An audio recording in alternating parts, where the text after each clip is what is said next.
Good evening, everyone. I would like to call the October meeting of the Climate Action Planning Committee to order. It is 6:06 p.m. on October 16th, and I just like to say all this stuff out loud so that my AI tools can transcribe everything for me with less effort. Also like to do a quick roll call of the committee members present. So I'm Chair Alex Hasha, I'm present. Ron is present. Also in the room, we have Kai Mueller, Energy Manager of Milton and not a committee member. and then on Zoom, you can declare yourselves. Steve Popkin, committee member. Kyle Johnson, committee member. Maggie Oakfield, committee member. Anna Morgan Barsamian, non-voting member.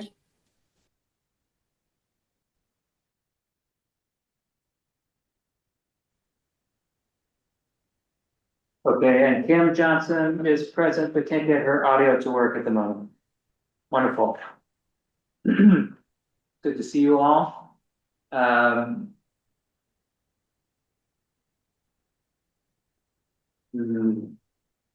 tempted to cross the room to press that OK button. I don't do it. I can't stare at that for an hour and a half. Here.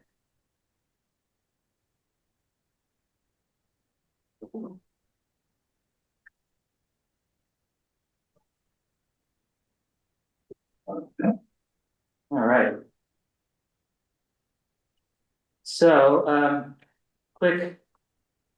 a quick housekeeping item.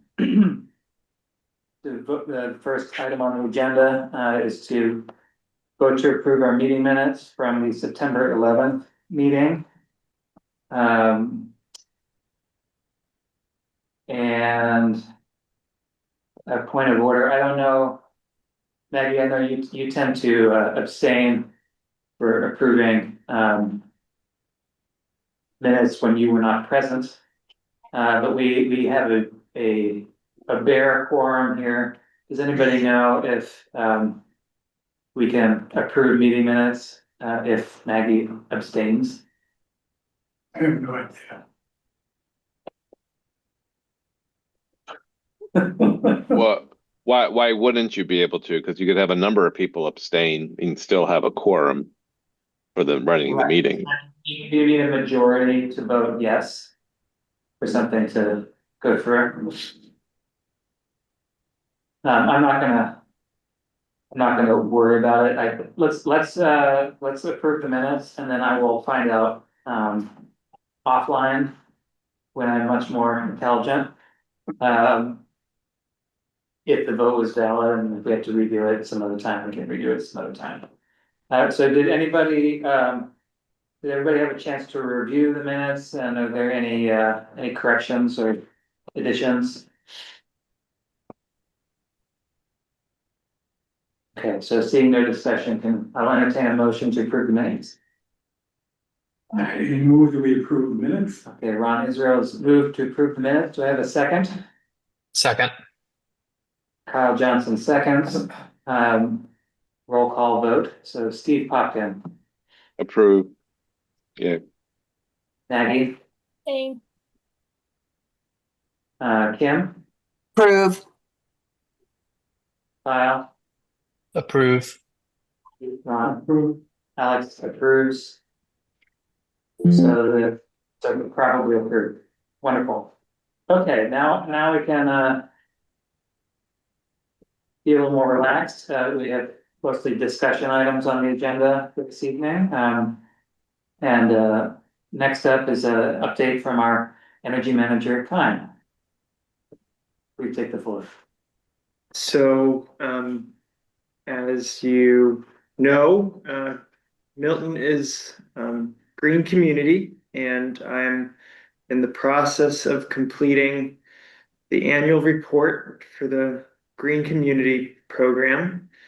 which is one part of being compliant with the Green Community Program, which is a requirement to, at some point, apply for climate leader certification. Yeah, it's interesting digging through the town's utility accounts. And you learn about different stuff. And then separately, we're also working on submitting so-called expressions of interest forms, which are not grant applications, but a step before that, for several projects to get funding from the state. And the project I'm working on right now for an EOI, expression of interest, is a solar and battery storage project. It's probably going to be at a school, but that's not certain yet. At Collicott Cunningham it's the current contender. Yeah. And then we Alex and I spoke about Sustainable Milton submitting a separate EOI for an improvement and public engagement process around the climate action plan. What is being a green community? So being a green community consists of 5 criteria, being compliant with 5 criteria, and it's a program from the late 2000s. So Milton has been a green community for over a decade now. Milton actually is one of the few communities in all of Massachusetts that have received over $1 million cumulatively in green community funds, which is why Milton is now eligible to only smaller grants. But the 5 criteria are having submitted an energy reduction plan to reduce your energy by 20%, having a fuel efficient vehicle policy in place, having designated a zone, or having created zoning regulations allowing for renewable energy facilities, and making sure that the permitting process for that takes less than a year. Those are 4 criteria. And the 5th criteria, I can't think of off the top of my head. Is it the adopting this the specialized building code? Or the stretch code, I'm sorry. That wasn't, that is part of it, yes. The specialized stretch code is the 5th one, Correct, correct? so the stretch code was the green communities requirement, and the specialized opt-in building code, which we did last year, is a climate leader communities requirement. And just out of curiosity, what did we use $1 million for? Bill Ritchie, I had the pleasure of meeting Bill Ritchie recently. And he was the de facto energy person at Milton for a long time, and he gave me this very helpful list of all the projects. I can't say for certain because I only glanced. I didn't take a good look at the document yet, but from what I read skimming the document, it was using the money for stuff like HVAC, heating, ventilation, air conditioning improvements in various buildings, weatherization improvements in various buildings. Those are the ones I remember from glancing at the document. Yeah, I happened across a list. Hello. I know, nice. Especially forever, find this place. I thought it said it was on, I guess this is the 2nd floor, right? Mhm. Yeah. I found a list of past grants today as I was looking for something else, and now I can't find it again, but I can probably re-find and share that with you. But Kai's characterization was accurate qualitatively. Any questions from the in-person or virtual audience on this? Any more questions? I was curious, I know that the facilities department is planning to look into the sort of remaining lifespan and replacement timelines and cost options for the school HVAC systems this year. Is that something that has sort of entered your backlog or been discussed at all? Not yet. Okay. You have a regular meeting with the facilities director? Not a regular one yet, but I've met him 3 times now. Yeah, so we have been meeting Tom McCarthy. I have What one- about, Just a quick question. If the expression of interest / grant application for the solar and battery, is that part of the proposal that's been discussed previously about a emergency power for the town through that system or for government buildings as like a emergency shelter usage? That's a possibility, but that's not a certainty. That's not a certainty yet.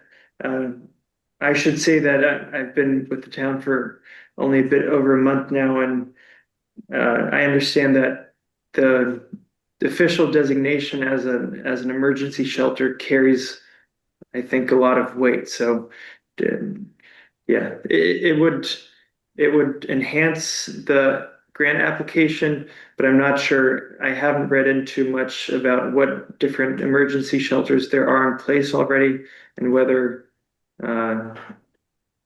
the school would be the best place for that. Yeah. What department has looked at this issue of emergency shelters in the past? I didn't know that there was an official designation, so that's nice to learn. Yeah. So 6 years ago, Milton went through something called the Municipal Vulnerability Preparedness Process, the MVP process. And one location I remember reading in the MVP plan that was a Red Cross certified or designated emergency plan was the Brooks Field House, which I tried finding in Google Maps and I could not find it. I think that's the high school, the like the gym part of the high school. Oh, we're precinct 9 votes, is that, okay. Is it called the? Is it called the Brooks Field House or? I think so. I think no, Maggie's saying no. I don't know. Field is the football field, and then the actual gym is called the Copeland Fieldhouse. That's right. Yeah, so I think this MVP document, the MVP plan, which is publicly accessible, if you type in MVP Municipal Vulnerability Preparedness Milton Plan, you'll probably find it pretty easily. It was done in a workshop style. And so I think much of it was based on what people said. So it's the precision in that document is not as high as in a different document, which has lots of overlap with the MVP plan. And that other document, which is also 5 to 6 years old, is called the Hazard Mitigation Plan for Milton, which you can also find. Yeah. But it's only in the MVP plan, I believe, that I saw that the Brooks Field House was, viewed as the best emergency shelter. But I should say I did not confirm this information with my colleagues, so don't. We're all learning here. Alex was asking about the expected lifespan of HVAC systems in the school. Have you looked at that for the town hall?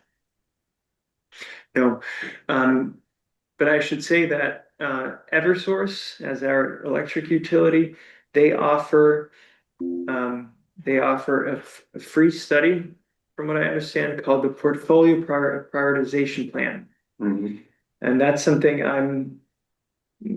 have on my to-do list to move forward. And once I submit to Eversource a spreadsheet with all the buildings. They can determine next steps and find a vendor to take a look at all the buildings of Milton and review, assess the quality of the building envelope and energy efficiency generally, and then provide recommendations on which buildings to prioritize for upgrades. And it is not an in-depth study of each building. It would be more of a bird's eye view of the building portfolio. So all these questions, I hope to better answer in a couple of months, maybe half a year, once we have that completed. Yeah.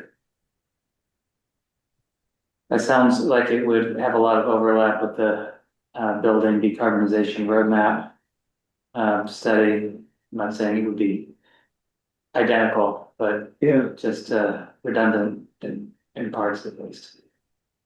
could be, yeah. No, mentioning Eversource, Eversource put a district geothermal system in Framingham. Yep. As a pilot, and it'd be nice if we were able to interest them in doing the same thing in Milton. Yeah. Yeah. That would be, I mean, I'm a big fan of geothermal. I'm not sure what the current thinking is among utilities on geothermal. I know that National Grid, they had big plans for a pilot project in Lawrence or Lowell, and there was some they, after lots of studying, they realized it wasn't feasible at the cost they were aiming for. And so now they're doing it. Now National Grid is doing it at Franklin Field in collaboration with Boston Housing Authority. Those are the only two network geothermal bigger projects I know of in Massachusetts going on right now. Okay. Any more comments or questions for Kai? Great. Well, thank you, Kai. It's really good to have you here, and please, feel free to chime in with the rest of the discussion. Some of which we're gonna circle back to the Eco One Stop grant opportunities after this next topic. So next agenda item is to discuss the upcoming Article 4 vote at the special town meeting. So let me share my screen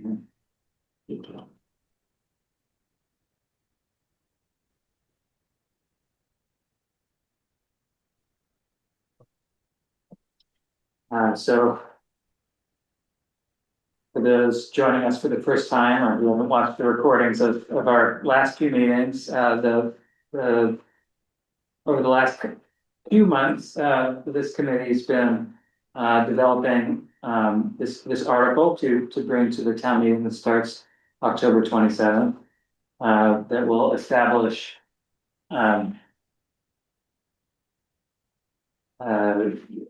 climate goals in Milton aligned with the state's legally binding greenhouse gas emission reduction targets.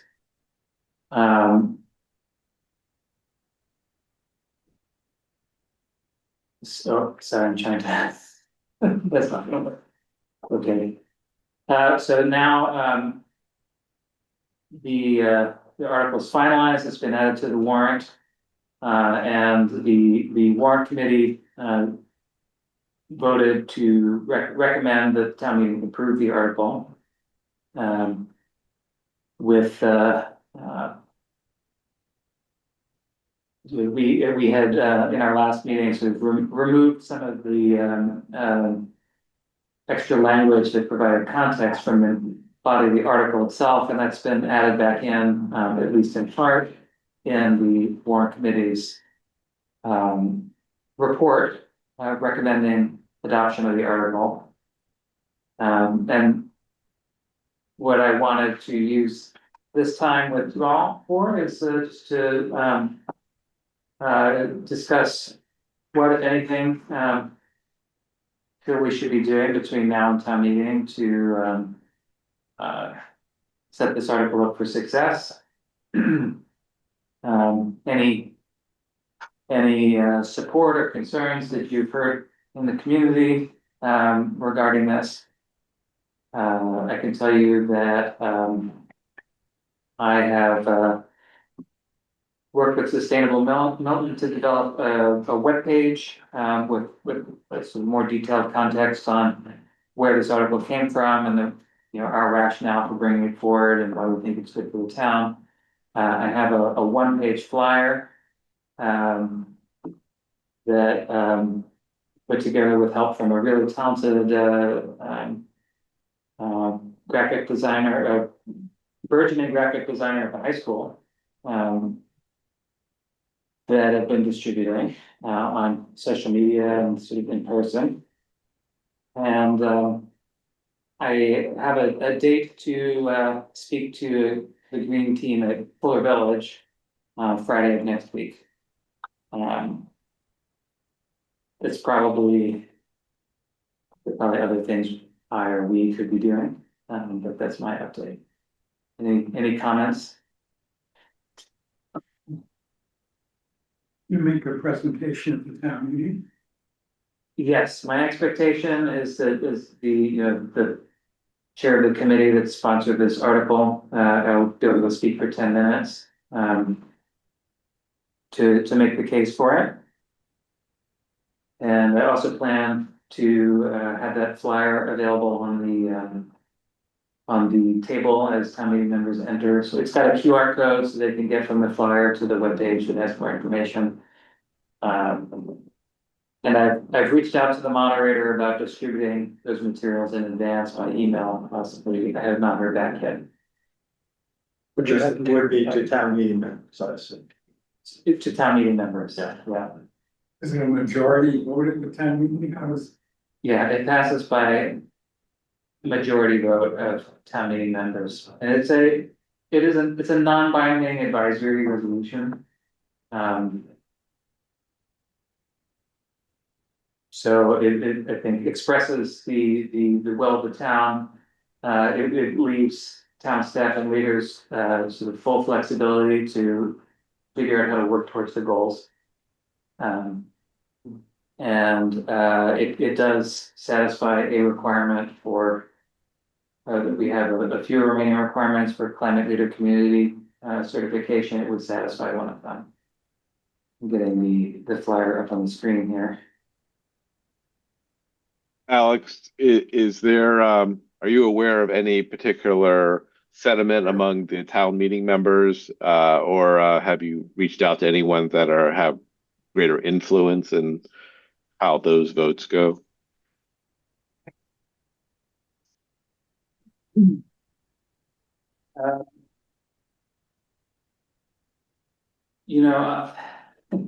I we worked with the warrant committee on this one to try to really make this one pretty palatable.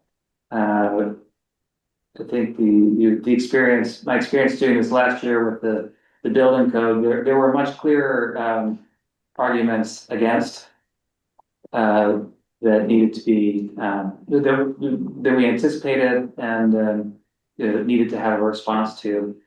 I think because we position this as non-binding and because it therefore has no sort of concrete cost implications that are locked in just by passing this article, and it moves us towards eligibility for significant new resources for the town. It passed the warrant committee with almost complete support, a couple of abstentions and one vote against, but there was no negative, there were no points against that were brought up in that discussion. Nor have I heard any in my attempts to engage the town on social media or in person. So on the one hand, I feel like this is on a good path, and I'm anticipating it to pass easily. On the other hand, I'm kind of a risk averse pessimist, and I'm worried about being surprised by something I hadn't anticipated. So, Have you taken this article to the select board since the initial discussion with them about an article? I mean, both times we voted on it, it went back to the select board for them to put it on the warrant. Okay. There was no material discussion of it with feedback. So basically you get the support of the select board and the warrant committee. The select board, encouraged us to bring this article forward, and then they put it on the warrant. Mhm. We can't put an article on the warrant ourselves. Mhm. So if I don't, can I speak? Of course. So my only concern about the article, and it's not a major concern, I think it's gonna pass town meeting, but I don't know if it was brought up anywhere, but town meeting cannot compel another board to do something. So back like in 2022, you may recall when there was an article before town meeting about Algerine Corner. They wanted us, there was a citizen's petition that wanted to compel the select board to do something, and town council ruled, and said that for over 100 years, there's been a law that a legislative body cannot compel the executive branch to act. And it came up more recently when somebody put forth to town meeting to compel the planning board to pass MBTA zoning, and town council got up and said the same thing, that one body cannot compel an elected body to do something. So that's the only, I don't know if this article has any teeth to it. It's just sort of an article that I think it will pass, even though there's nothing that it doesn't really hold any value in my. Thanks, Tony. So, let me respond to that in two parts. So this came up in the warrant committee discussion. To what extent can an article like this compel or direct any elected board or to do anything? And basically the same came to the same conclusion that you just mentioned. And so one of the rewordings was to ditch the word direct throughout, and we used the word authorize. So yes, it is non-binding, as I said before. I would, and I know that I've heard many times that in Milton there's kind of a norm against passing symbolic resolutions at town meeting. Certainly nothing legal says you can't do that, and many other communities passed non-binding resolutions over the last 5 years, declaring a climate emergency or adopting climate goals. So there's plenty of precedent for this. And I think that to say it has no value is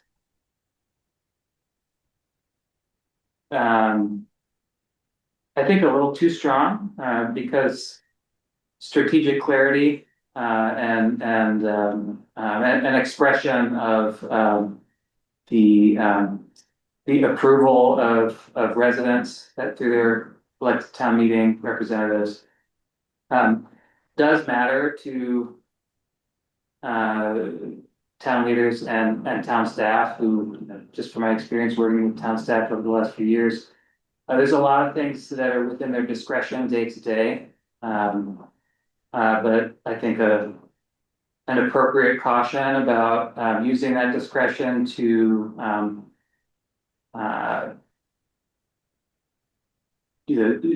do something that they would consider controversial.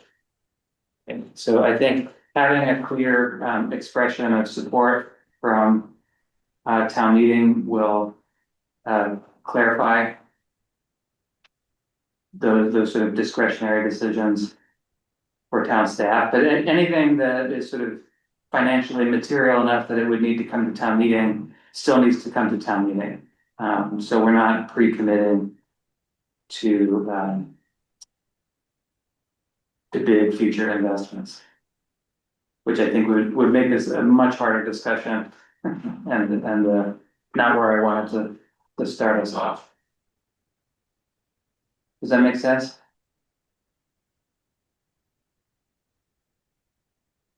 Yeah, I mean, I think select board probably already has the right, has a right to do these things.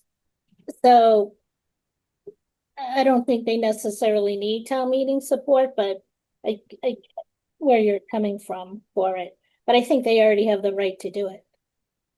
Yeah. I think that's true.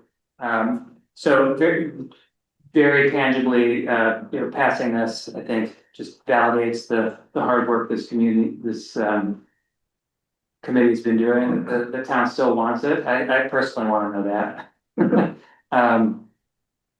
And it does check a box towards qualifying for climate leader communities. One of the eligibility criteria is to make a municipal decarbonization commitment to eliminate on-site fossil fuel use by 2050.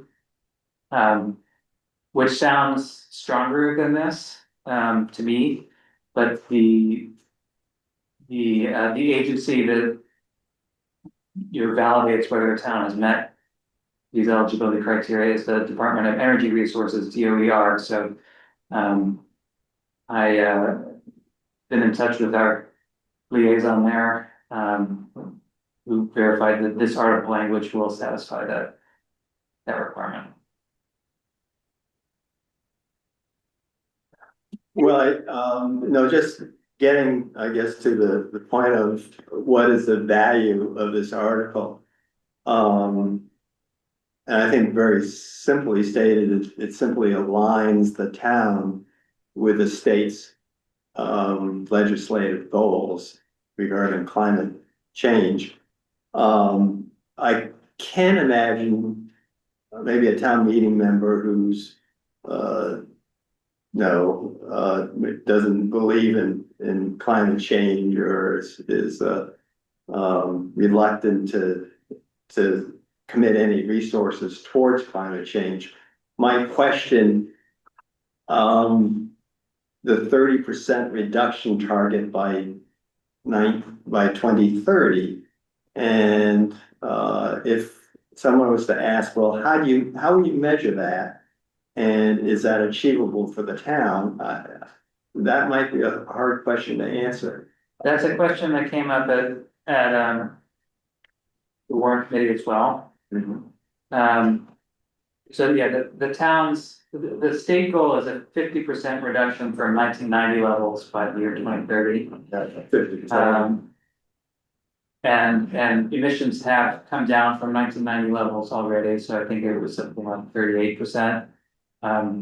Is it estimate? We have to estimate these things for Milton because we have a greenhouse gas inventory from 2017 and 2022. So using 2017 as a baseline year and assuming that Milton's emission reductions sort of track the states between 1990 and 2017, you get something like a 38% reduction. But this would only apply to the town's emissions, right? Versus the whole, I mean, the municipal emissions versus the whole. So backing up a bit, it's in the article language that we'll measure progress with the greenhouse gas inventory no less than once every 5 years. So we have a 2017 inventory, 2022 inventory. We would probably follow up with a 2027 inventory, should this pass. And a greenhouse gas inventory, let me stop sharing while I pull up the draft presentation I'm working on here. And what, and that thing is going on my computer.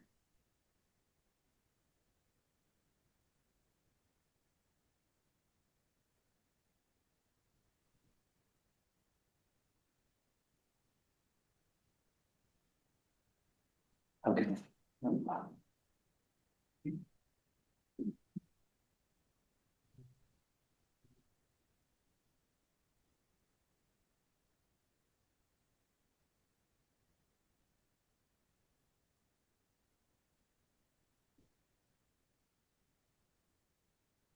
I can see one point of confusion.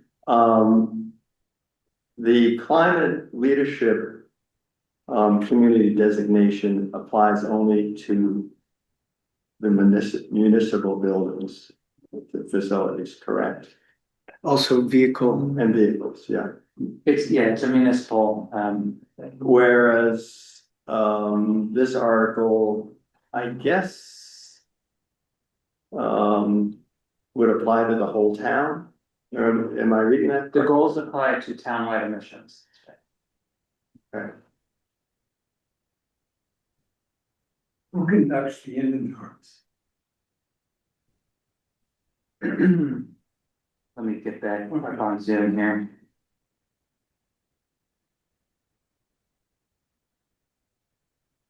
Okay.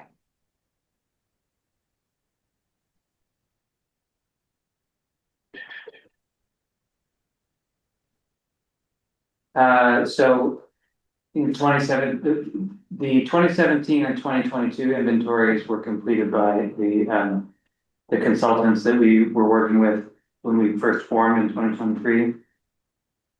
That was funded by a community compact grant of $50,000.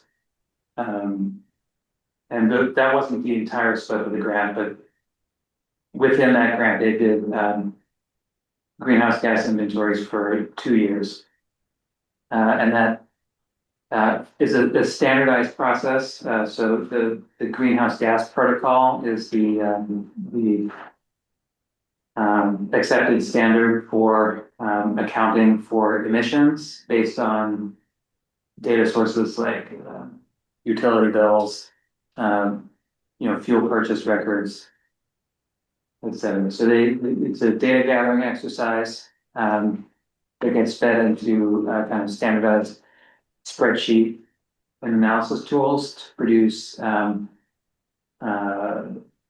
overall greenhouse gas emissions numbers that are measured in sort of metric tons of carbon dioxide equivalent, which is a way of there are many greenhouse gases, but some are more potent than others, and we calculate all those different gas emissions and then sort of normalize them to the impact of carbon dioxide.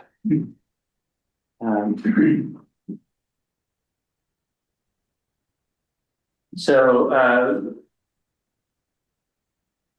the future greenhouse gas inventories could either be done, we could get another consultant in who has sort of experience doing greenhouse gas inventories, or I personally used to work for a carbon accounting startup, so I have some familiarity with the greenhouse gas protocol, and I bet we could hack one together internally in a resource constrained situation. There was a global emissions study that was result at least today that says that the emissions globally are going up. Right, so there are national greenhouse gas inventory standards that were developed by the IPCC. And the greenhouse gas protocol was sort of developed from those national inventory standards, but with the sort of reframed for companies and municipalities and some other kinds of entities. So that they're related to, and they include a lot of the standardized techniques for estimating emissions that were developed by the IPCC.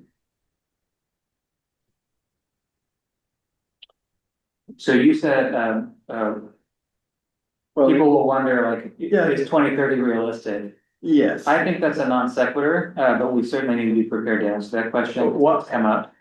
Why is it a non sequitur?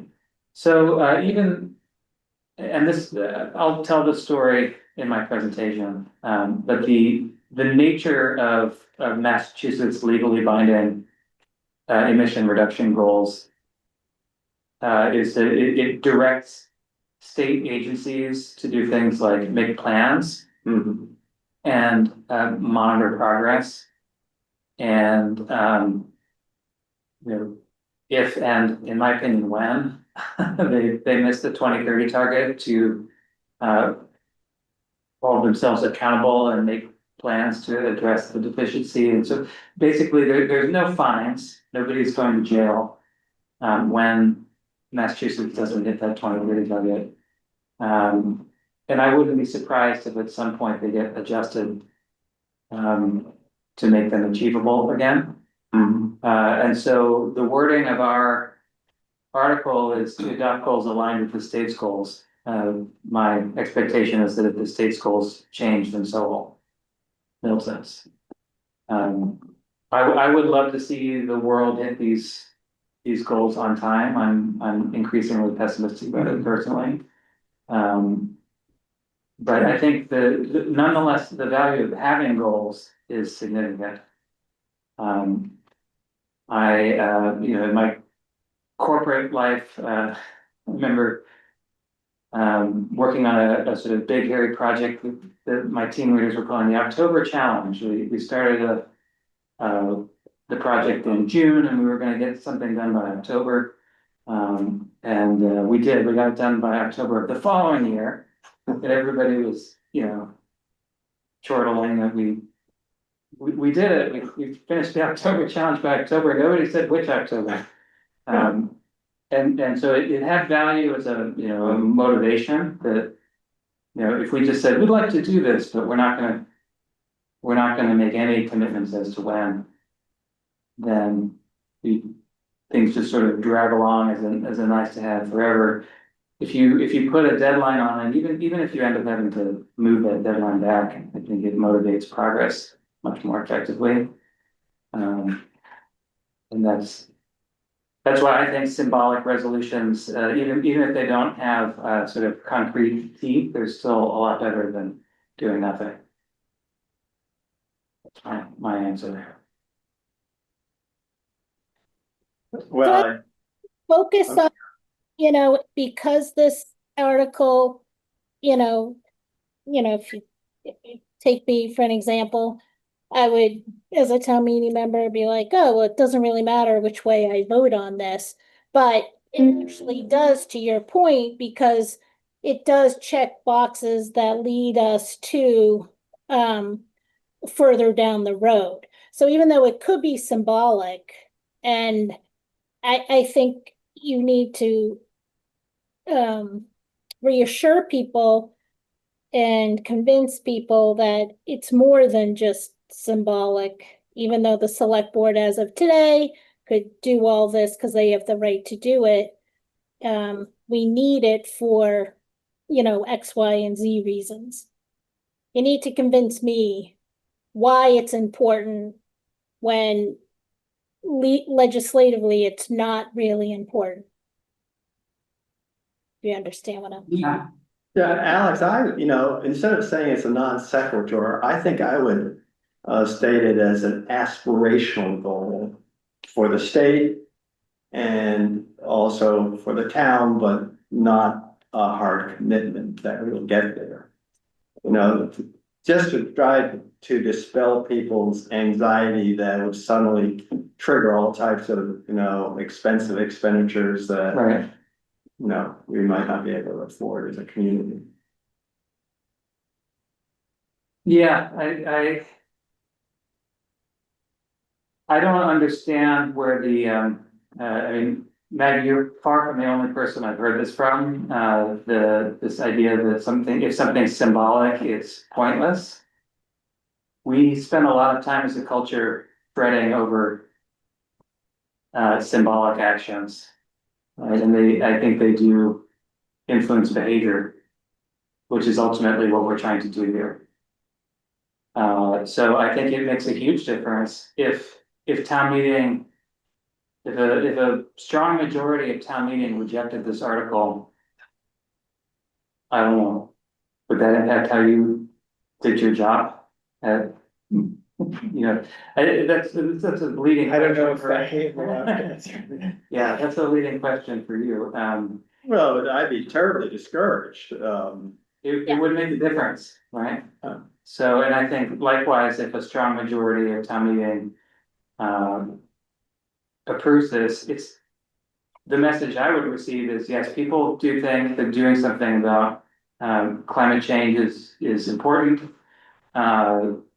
It's not a blank check to spend bajillions of dollars, without any kind of review, but we still need, our existing processes for, you know, working through trade-offs and making wise investments as a town.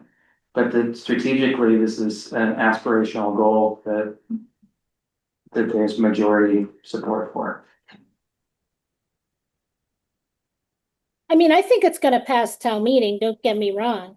I think it's gonna pass, but it's not town meeting I'm worried about, it's more the general public. Yeah, That I would be worried about. You know, I talked to a lot of people and everyone got the warrant last week. And they're saying, well, what is this all about? If the select board already has the authority to do it, what's the point of, why do we even need an article? It's just another, a lot of people don't like a lot of government.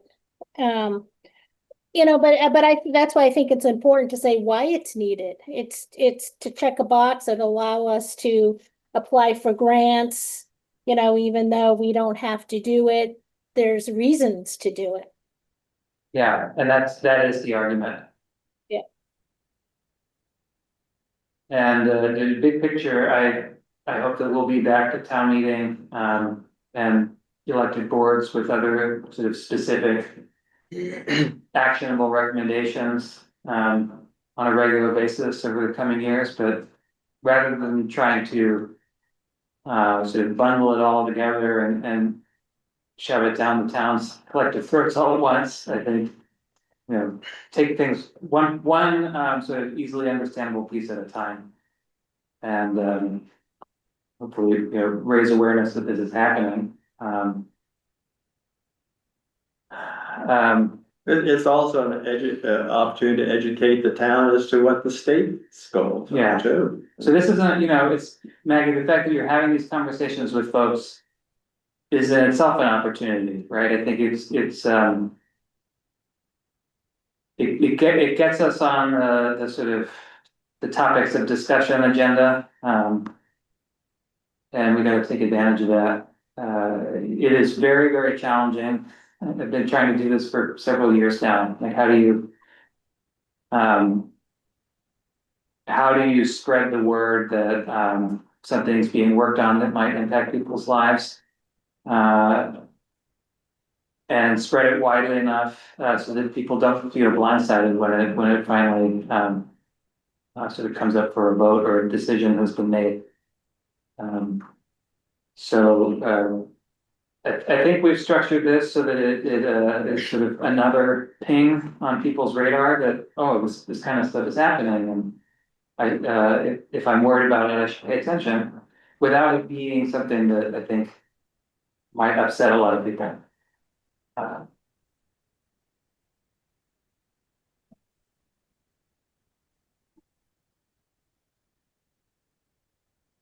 All right, it's 6:55, so I think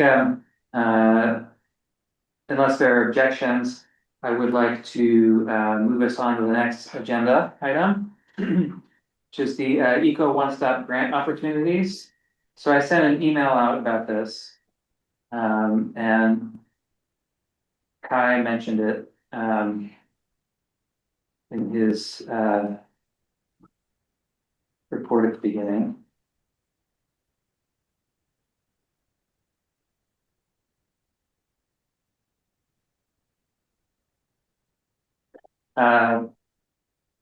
So what this basically is that in the past,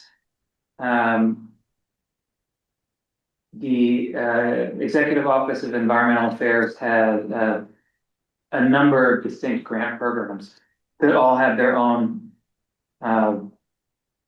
distinct and uncoordinated application processes. So it's a bit mystifying for folks like us who don't do this for a living to sort of know that these grants exist and to prepare to pull together a strong application.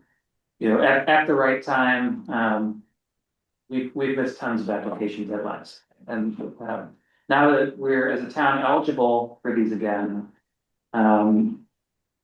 it's the upcoming grant cycles. I think these applications will be due in January. So these are for potential disbursement and project starts in sort of spring of 2026. But what they're offering with this one-stop process is a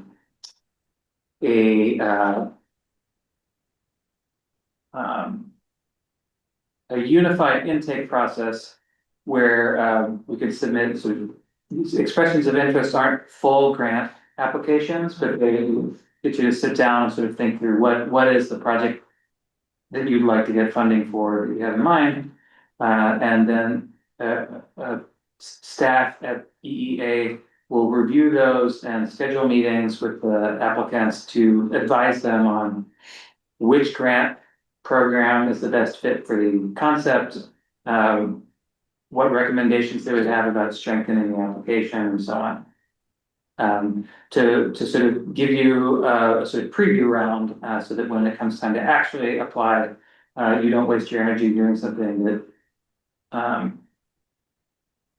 doesn't have a good chance, or with the benefit of some input and feedback before we actually put together the grant application. There's a limit of 4 expressions of interest per entity, and that's just a function of EEA's bandwidth to respond to all of these. And so I think because there were easily 4 concepts that the town wanted to move forward with, and I also, for a long time, have felt that this committee needs some professional consulting support to, I think, strengthen our recommendations. Certainly, I mean, I think there are areas where we have gaps in our expertise as a volunteer group, and certainly gaps in our bandwidth to continually refine the climate action plan. But for me, the most important thing is robust stakeholder engagement and public engagement. I think we've certainly made efforts to engage the public on the development of the plan, but I would not feel comfortable sort of trying to declare the draft we have today done with the amount of public engagement that we've done. And what I've observed in other towns that have worked with consultants and to develop their climate action plan is that a big thing that consultants do is run like a robust public engagement process, hosting several public meetings, providing help with social media outreach, stuff like that, and also engaging stakeholders and the town staff in a more structured way than we've been able to so far. So I would love to get grant funding to support that, because the town has already met its quota of 4 expressions of interest. I was planning on submitting that from Sustainable Milton because 501c3s are also eligible to submit expressions of interest.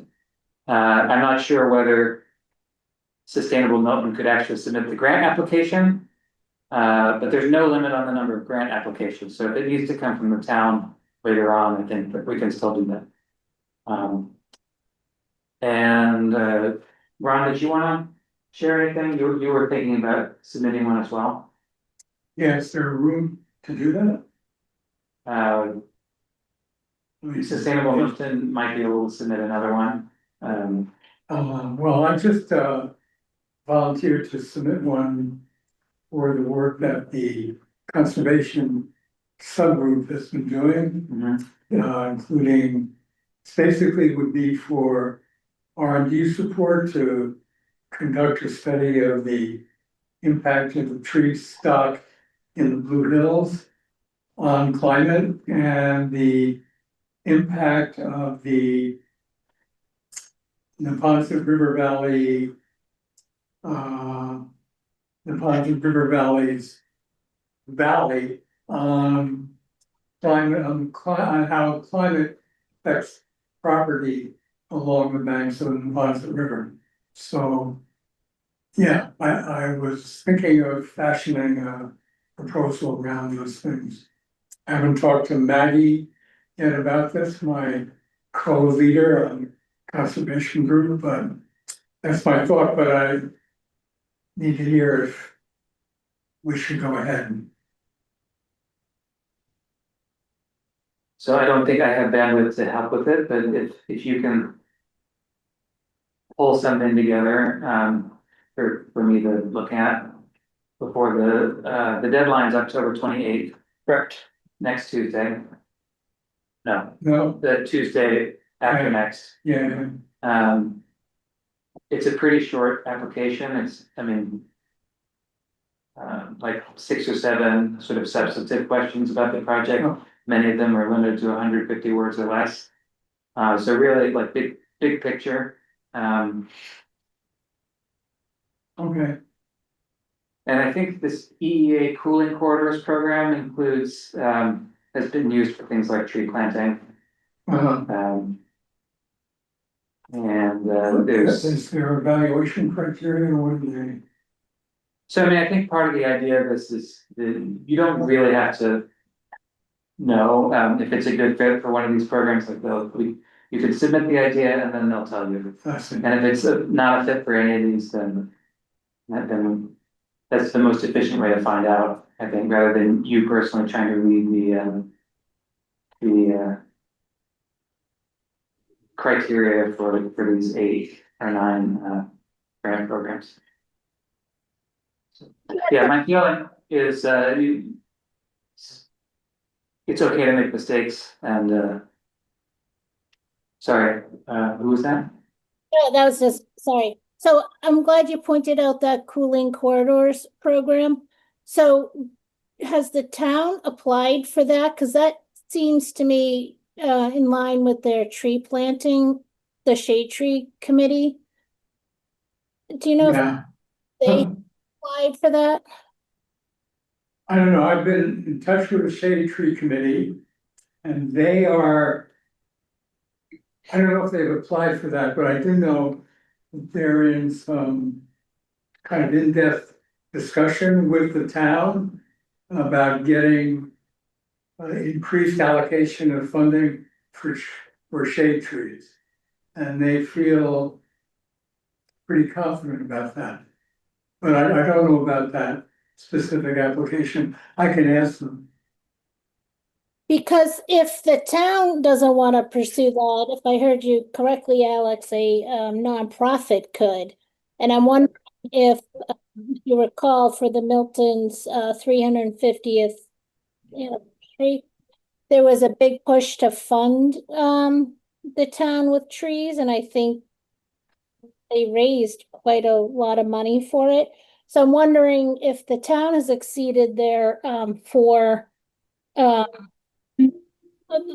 the limit of 4 applications, would like the Milton 350th or the Milton Garden Club, would they ever want to put in an application for this?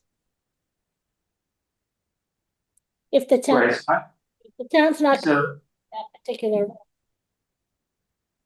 yeah, I think that's the legwork that somebody has to do. I can't offer to do it, but I can offer the potential for Sustainable Milton to sponsor at least an expression of interest, right? So the expression of interest is a fairly casual expression of interest, and the applications will be more involved and will come later in January, I believe. And the limit only applies to the expression of interest, so there's no, I guess, once we get feedback on the expression of interest, we'll know more about what constraints apply to a full application. But I think we should absolutely look into that. More shade trees is so aligned with our mission here. Alex, I had asked you whether Sustainable Milton might be interested in submitting not, an application or request for feedback on the shared public-private geothermal field.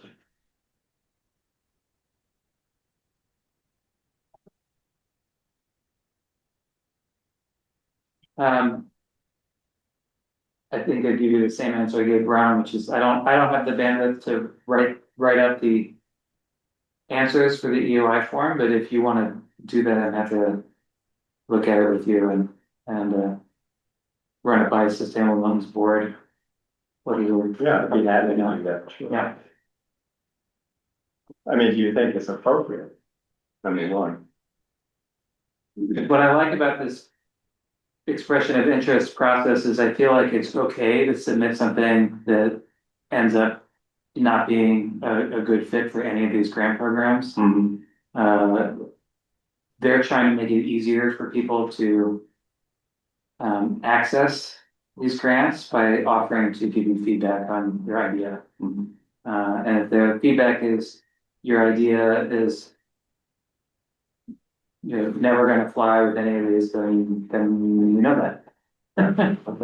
I can speak a bit more to that because I looked at the potential for energy relevant projects more in depth. And I think out of all the listed grant projects, the MVP grant project or MVP action grant has the most overlap with energy resilience stuff.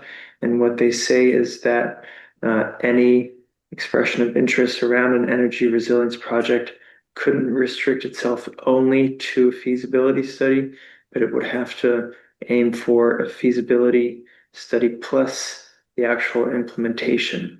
So an alternative for a study might be the EEA Planning Assistance Grant. Yeah, and those are the two grant programs that I've seen towns use traditionally to get climate action plan consultants as well. So, Kai, you basically saying that this particular program is probably not a very good fit for that. If you wanted to see if it's worth it, I would look more into the EEA Planning Assistance Grant category. Oh, well, yeah, versus the one that's up on the screen. The nice thing is we don't have to decide up front which program we're applying to. We just say, this is what we'd like to do. Advise us. Yeah. And then we'll get some advice between sort of November 1st and December 31st. Great. Okay, so any more comments or questions on that? Next topic is just a discussion of the decarbonization roadmap planning process. There may not be much to discuss here based on your update. I guess the last time we talked about it, the decarbonization roadmap plan is one of the two additional eligibility requirements for climate leader communities. My discussions with town staff suggested that it is a planning only process. It requires you to kind of make an inventory of your fossil fuel dependent equipment in town, fleet and facilities, and sort of map out what a roadmap to net zero, or zero fossil fuel use by 2050 would entail. It doesn't require you to actually do any of those projects. It's also a well-defined, sort of data gathering and analysis process that overseen by the Department of Energy Resources, which provides technical assistance grants specifically for this. So you don't have to be a climate leader community to get these. I don't think even money changes hands. You apply for the grant and then they pair you with a consulting firm that kind of walks you through that. And the deadline to apply for that support is in November.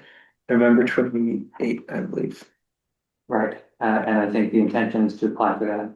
Yep. So I guess that's the update. Okay. Any discussion? So that would be basically creating an inventory of all town facilities and vehicle use Yeah, and consumption of fossil fuels. yeah, and it aligns with one of the sort of near-term recommendations in our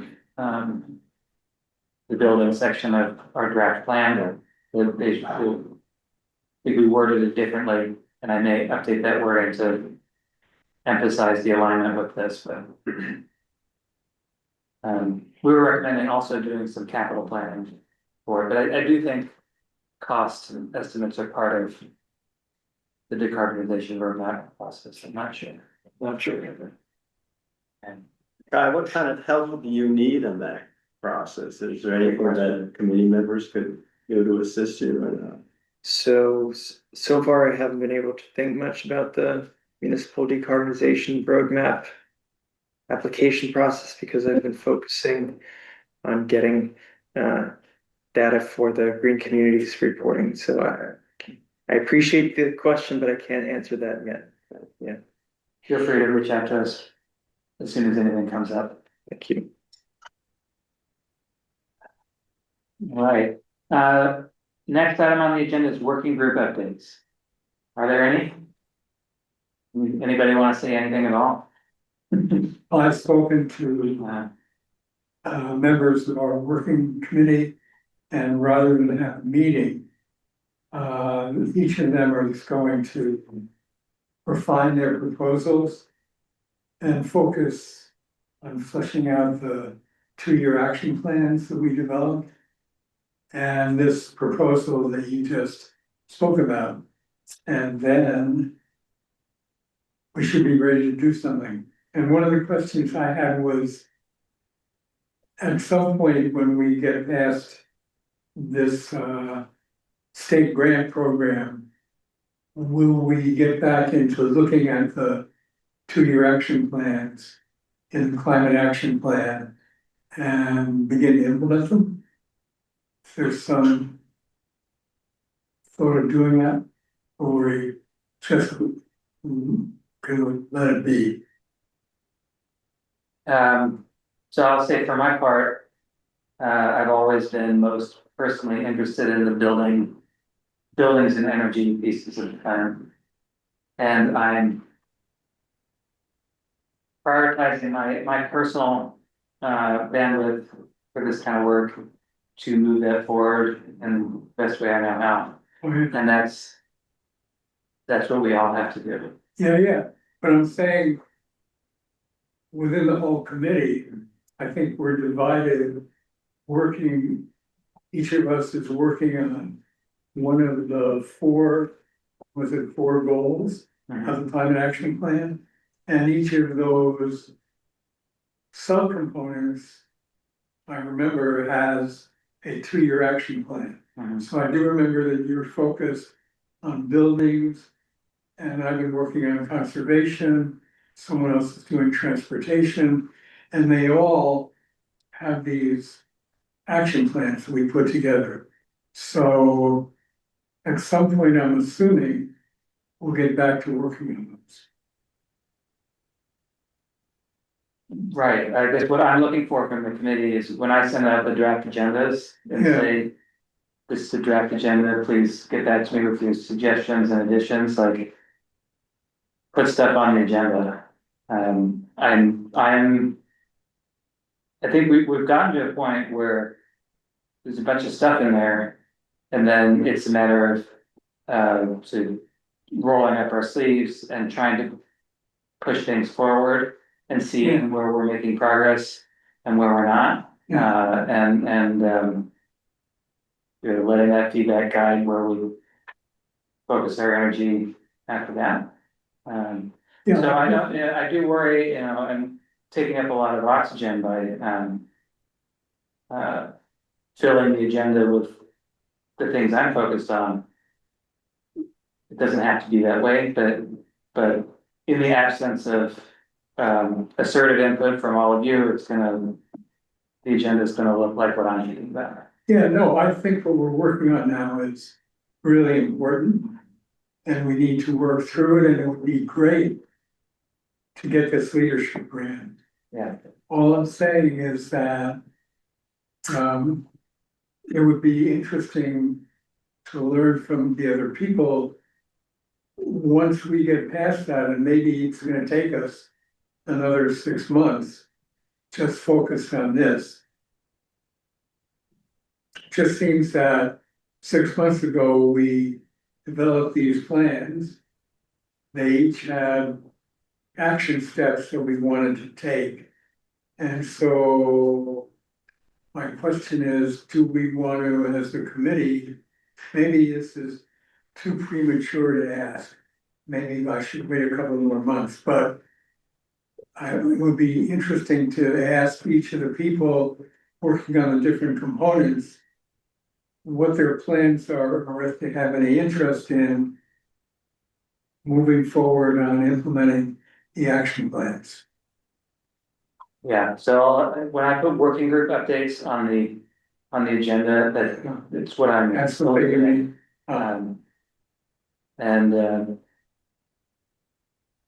Yeah, I think I would urge all of you to sort of pick your pet action items from the climate action plan and be thinking about what you can do to get the ball rolling. It's kind of challenging to get balls rolling in local government and in the world in general. Yeah. So I think some of it is we just gotta try. Yeah. And I'm definitely focused on accessing resources, because I think grants have a way of focusing energy. And making debates easier. Everyone likes free money. Kai, this may be an unfair question for you, but if you were to think broadly about the needs of the town, is there any particular project or goal that you would like to see as a quick win in the climate area or not? I think depending on what the portfolio prioritization plan or the municipal decarbonization roadmap produce, whatever is on the top of that list. And I would expect that the school buildings, because they're by far the biggest energy consumers, would be at the top of that priority. So identifying projects that are cost effective to implement and at the same time deliver the results quickly, that would be my priority. Lighting is in Milton, I don't think it's as big of a problem, but in Randolph, the second community where I work, lighting is a big one because the utility incentives are expiring next year. So lots of these questions are also shaped by what are the deadlines for expiring utility incentives, state grant deadlines. Yeah. But one concern I have that I think is fairly immediate is the new fire station and what's being done to make that a green building. We're looking into PPAs, solar PPAs. Purchase agreements. Yes, thank you. Power purchase agreements. Yeah. That's one of the projects we have on our to-do list in the coming weeks. So I think last time I spoke to you about the expressions of interest, you mentioned submitting one for solar for the fire station. Did that, and that's changed to the repairs to the Collicott Cunningham solar?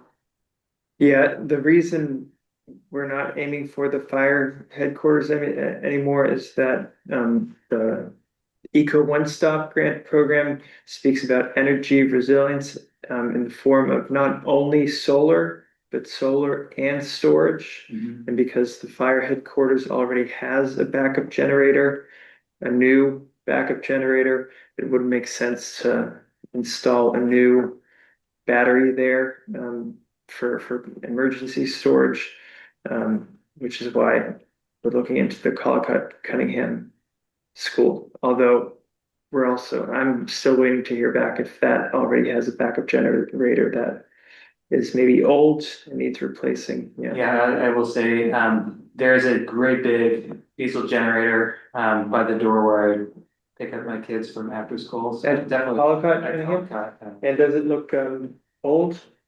yeah, I don't know how to, it doesn't look old to me, but I have no idea. Neither does the HVAC on the roof, and I've heard that those are old. So. No, in terms of how to finance solar, based on information from a number of years ago, my belief was that PPAs were the least attractive because basically you renting out your roof, in return for discounted energy, I think that would be a lease. least attractive. No, a lease. No, the second method would be a lease. Where you actually, or a loan program where you finance for the loan and are, offsetting the interest cost through energy savings. And the most attractive is when you actually own, own the panels and take depreciation, So anyway, the challenge for the town is that, putting out cash is difficult, but if there's a way that they can actually finance it borrowing, I think that would be a better financial option for the town than actually doing a PPA. Yeah. I think a year ago or 1.5 years ago, the possibility of ownership would have been much more straightforward because of the 30%. because of the 30% timeline. Actually, yeah. Now that's been one of my big questions in the past 4 weeks, especially with the upcoming deadlines on all of the IRA funding opportunities. And my conclusion is that it's not doable for us. The timelines are too tight. Unfortunately, we don't have. Have you had any, have you been working with any firms that have run scenarios for you, using both debt and PPA scenarios to compare costs? Yeah, I got a proposal today that I need to still read through thoroughly from Kathy Doyle from Fireflower. Okay. But I haven't had time to take a better look at it and is that form a judgment. Her proposal for putting solar on the former landfill? No, it would be police headquarters, the new animal shelter, and the library. Oh, okay. Well, Can I make another suggestion? Yes, please. So for the next meeting, maybe an agenda item, instead of asking kind of generally about working groups, maybe we could ask each, one member from each of the working groups. I think it will be me or Maggie for conservation, and you for buildings, and Arthur does waste. And I think Stephen does transfer, I don't know who's, yeah, if each of us could come and just share a new and noteworthy development affecting the town in each of those areas. I think that would be, if we could begin to do that on a regular basis under these four categories, which constitute the organization of our climate action plan. That might be good. It would be good, Yeah. yes. So I will be reminded of that recommendation when I throw the minutes together, and I will next month when I send out the draft agenda, I will put it that way. Okay. And that's sort of what we were doing before. We got wrapped up in the article and all the preparations there. Yes, Maggie? So that was just, I was gonna say, follow up with Ron, that, if you look at the charge of the Climate Action Planning Committee, our charge is really to come up with a plan. And, we're supposed to reach out to the public and experts and stakeholders. So, not that finding grants is not important, but is that really in our charge to do so? To get a grant for planning? Yeah, is that in our charge as a committee? And again, I'm not saying we shouldn't do it or we shouldn't be advocating, but I was just saying, like, to your point, when are we gonna get back to talking about the action plan? Because isn't what the charge of this committee is coming up with a climate plan. And so, is it under our charge to come up with grants and apply to grants? Well, I think Alex has brought this, at least the climate leadership grant application to our attention, and I think it deserved a couple of meetings to focus on it and try to nail it. These other applications are also interesting, but the climate leadership one seems to be a linchpin. And it's been worthwhile, at least from my point of view, taking a couple of meetings to develop a process to pursue it. But I think as we're kind of getting towards the end of that, I think it would be worthwhile to get back into the nitty-gritty of our planning in some way. And we can do both, I think, if we structure the meetings. Well, that's why the expression of interest I'm personally working on is for a grant to support our core charge. Yeah. Getting to a complete and finalized climate action plan that's been vetted through robust public engagement. That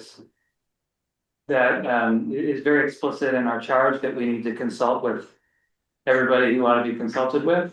Yeah.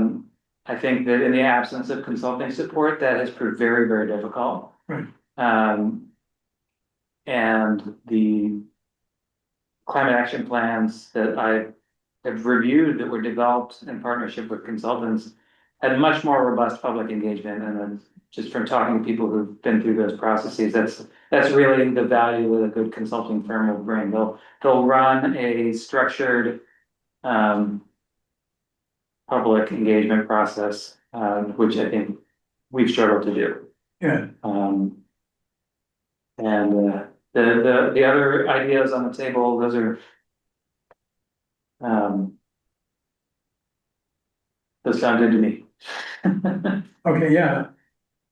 Yeah, I'm in agreement. I just, it would be nice if we begin to mix in. We gotta get back We gotta to do that, that sort yeah. of regular focus on Yeah, the plan and refining it and engaging the public. Yeah. And I hope to, at the very earliest, that consulting support would be coming midway through 2026. Yeah. So we're gonna have to get back to it on our own Yeah. before then. So to what extent is this committee also charged or not charged with being responsible for implementing some of the actions within the plan? well, that's what we're talking about. The plan for each of these for subgroups. There are 2-year action plans, and when we developed them, to the best of my memory, we agreed that that would become the focus of the work of these 4 committees, at least for a 2-year period. We didn't want to go beyond that because that would seem to be beyond what was reasonable to expect of us. I do think that when we get to the end, at some point, somehow, we should get to a iteration of the plan that we want to sort of say, this is the plan. I think it would be crazy to say this is the plan and it will never change, if there are no provisions for updating it or implementing it. Right. I think at that stage, it would make sense to go back to the select board and ask for kind of a new charge that clarified this committee or successor committee's role in supporting implementation. But I don't think it's particularly constraining. Yeah, I agree. And when if we do this new and noteworthy segment of our meeting, people can, during that time, maybe make suggestions for modifying their component of the plan. Just a, oh,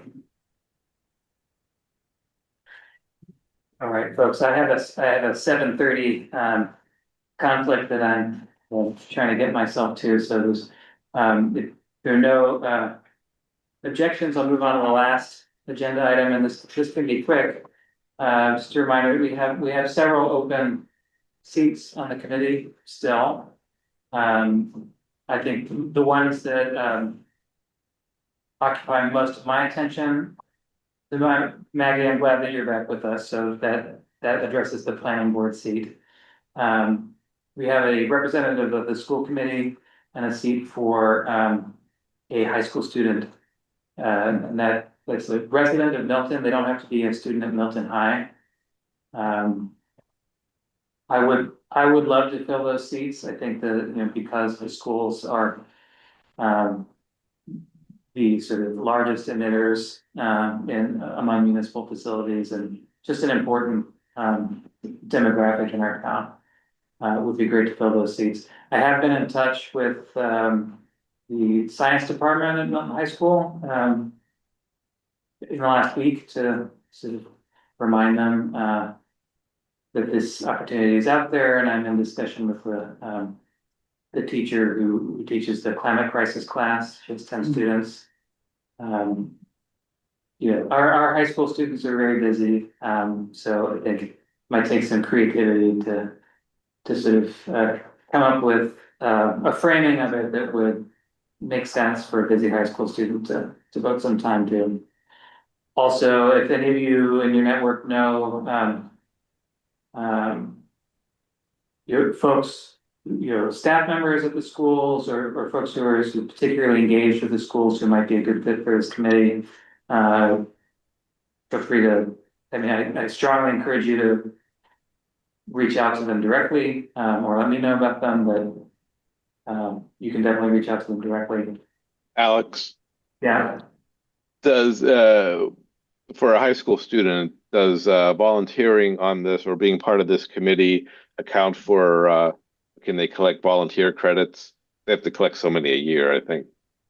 Yeah, Ms. Plunkett, the high school asked me that same question. I'd always assumed that obviously yes, but I don't know what if there's any formal process for giving students community service hours. Certainly, I'd be happy to sign something. I think it seems obvious to me that attending a local government meeting to represent the school counts as community service. But then again, I'm just not familiar with any formal requirements that exist. If any of you know who knows that would be very helpful. last year's student was great. Yeah. And she graduated? She graduated, and so, yes, lost to us for now.